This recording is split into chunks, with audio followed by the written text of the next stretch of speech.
Birinçiden assalamu aleykum. Buna uşul yerde Kadamcay rayonu Calgız ele Maydan aylı emas, bütünдөй rayon.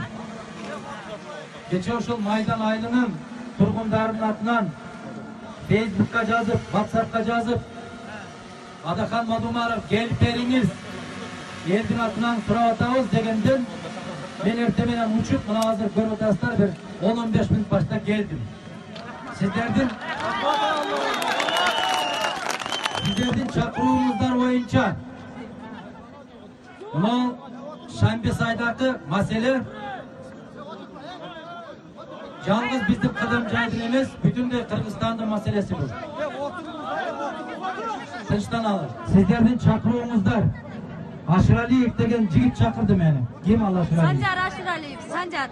Tanı aytıp kemin, buna elдің atынан çakırgandan gelip oturabız. Bir mesele.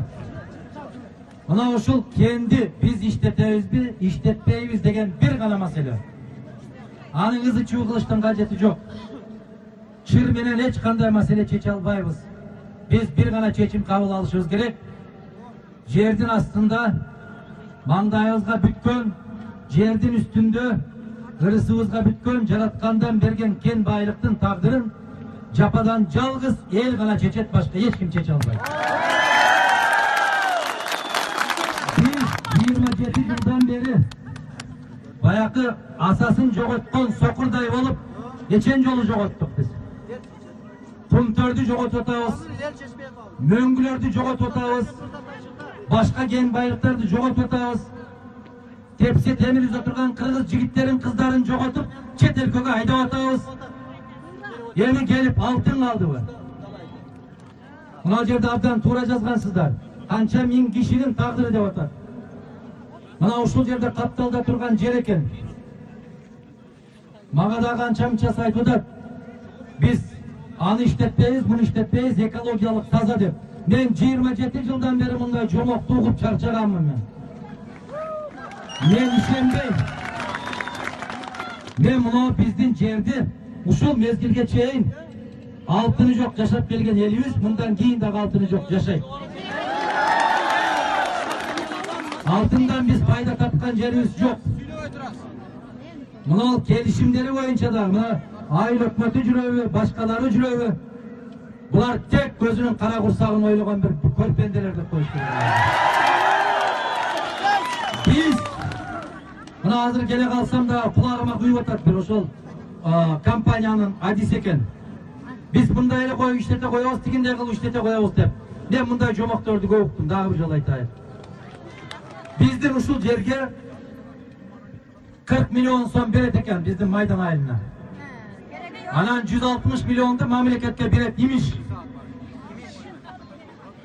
Uşul yerde 7 tonna altın var da otar. Biri aytat 15 tonna altın var deyip. Sayızdın mezgilindeki izilдөөгө gana işenemem, kalganda işemdeyim. Sovetler Sayızdın mezgilindeki izildengen bizdin Kırgızstandagi gen baylıktardın baası dağı, salmağı dağı, azırkı şılıvındardın көрсөткөндөрүнө karaganda 2-3 есе көп. Bizge жетишет.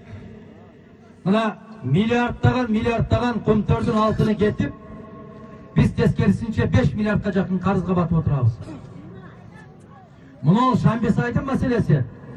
Bu çoğun mesele, tuğandar. Birinci кезекte Ayıldık Kengeçtin deputatlarına gayrılan men.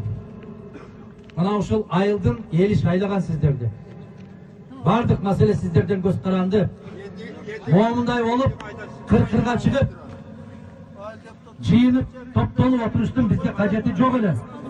Eger de Ayıldık Kengeçtin deputatları çeçim çıkarıp bir doğuştan bardık uşul жердин jigitleri, kızları bolsa gerek. Bizdin baldarımыздın geleceği uşul jerde, bizdin nevereler uşul jerde, bizdin ata babalarımыздın söğütleri uşul jerde. Biz bötön жерге келип бул жерди тебелетпейбиз деген чечим чыгарсаңар эч ким эч нерсе кыла албайт эле. Бүгүн жанакы жандал баштап аткан кээ бир азаматтарды көрүп атам мен. Кыргыздар, эми токтотолу биз. Биз токтотолу. Эмне токтотолу? Мына ошол кайдан келген болсо, жеке бир 4-5 кишинин кызыкчылыгын чечип койсо, ошолордун алдына түшүп алып, алардын кызыкчылыгын коргоп, өз элиңдин башына айлатканды токтотушубуз керекпиз. Биз ушундай чечим кабыл алышыбыз керек. Мына жерден керекпи? Канча киши отурат ушул Майдан айылынын тургундарынан? Сиздер легитимдүүсүздөр мондай жыйналгандан кийин. Муну каалайсыздарбы? Элдик жыйын деп атап коюңуздар. Майдан айылдык дейсиздерби? Кадамжай райондук дейсиздерби? Кандай десеңиздер өзүңүздөр чечесиздер. Мына ушундай чечимди кабыл алышыңыздар керек. Биз мына кем байлыктын иштетишине каршыбыз болду. Бир эле маселе. Анан жанагы бир сөздөр болуп атпайбы? Мораторий жарыялайбыз, андай мындай. Мораторийдин да башканын да кереги жок. Кудай буйрса, бизден акылдуу, бизден эстүү киши келет. Бизден акылдуураак муун келет.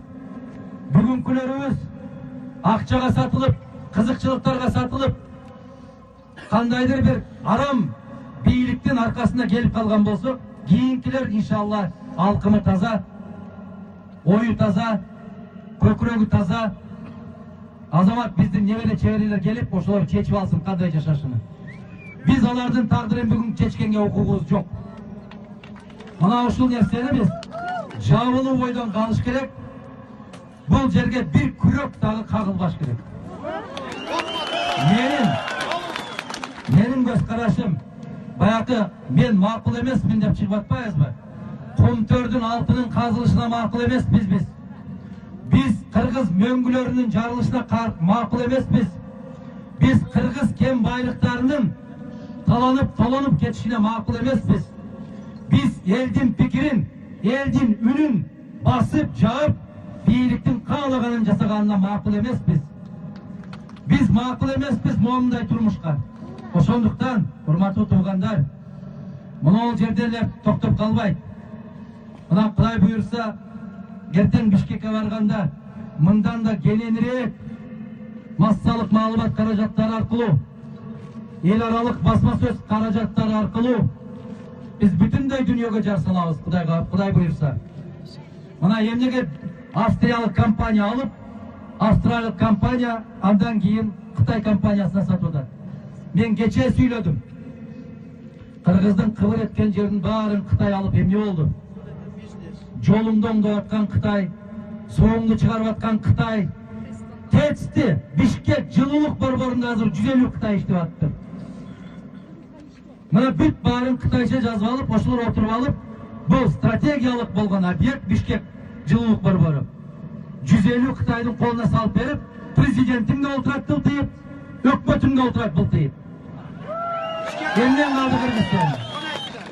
Эмне калды бүгүн? Бизде мына ушул ата бабалардан калган тоо таш калды. Ойбогон ушул жерин калдыбы Кыргыз? Мунсуз жашадык, дагы да жашайбыз. Эми урматтуу туугандар, абалар, апалар, агалар, эжелер, достор, аяштар, бардык нерсе өзүбүздүн колубузда. Качан өзүбүздүн колубузда болот? Качан биз бир тилек, бир билек болгонубузда. Анан ар бир айылдан, ар бир көчөдөн 2-ден 3-төн аксакалды алып барып, бир нерсени соя коюп, батаңыздар дибериңиздер, элге туура түшүндүңүздөр, элдин арасында сиздер көндүрүп бериңиздер десе, аксакалдар бир кесе ичип алган шорпонун аркасынан элдин кызыкчылыгын сатпайлы туугандар. Аны токтотолу. Эгерде мына жерде кызматта иштеп жүргөндөр, айыл өкмөтү болосунбу, райондун жетекчиси кимиң болсун дагы, сага рызкыны жалгыз жараткан Алла берет, башка эч ким бербейт рызкыны. Бирок мына ушул элдин рызкысын сактап калган болсоң, бул дүйнөңүз дагы иншалла акыретиңиз дагы абат болорунан эч качан шексиз санабасыңыз керек. Биз канчалык кыйынчылык тартсак дагы, канчалык коркутуу үркүтүүлөр болсо дагы бир жолу айтам. Candı жалгыз жараткан берет, candı жалгыз жараткан алат. Пендеси ала албайт. Мына ол биздин ислам маданиятында, ислам дүнүйөсүндө, ислам шариятында эли жерин чегарасын коргогон көз тозок отуна харам деп айтылат. Мына ол дагы биздин жерибиз. Эгер ушуну коргоп кала турган болсок биз, жеке өзүбүздүн кызыкчылык эмес, мына жерден келе атсак, бир топ менин эжекелерим айтып атат. Керек ушул 40 миллионду биз өзүбүз чогултуп береличи өкмөткө, бизди тынч койсун ушул жерден деп. Мен айтып атам, чогултуп бербешиңиз дагы керек, керекпи? Алар сизге карыз. Биздин өкмөттөн эч кандай карызыбыз жок. Биз чогултуп бере турган акча каалообуз дагы жок. Ошондуктан дагы бир жолу айтам, могул жерде бир чечим кабыл алышыбыз керек дагы. Ал чечим каттуу болуш керек. Эч кандай ары бери буйта өтө турган түшүнүк калбаш керек. Кыска, так. Шамбес айдын алтын кени өз ордунда калсын, эч кимдин иштетүүгө укугу жок деген болду. Башка маселе жок. Рахмат. Бар болуңуздар.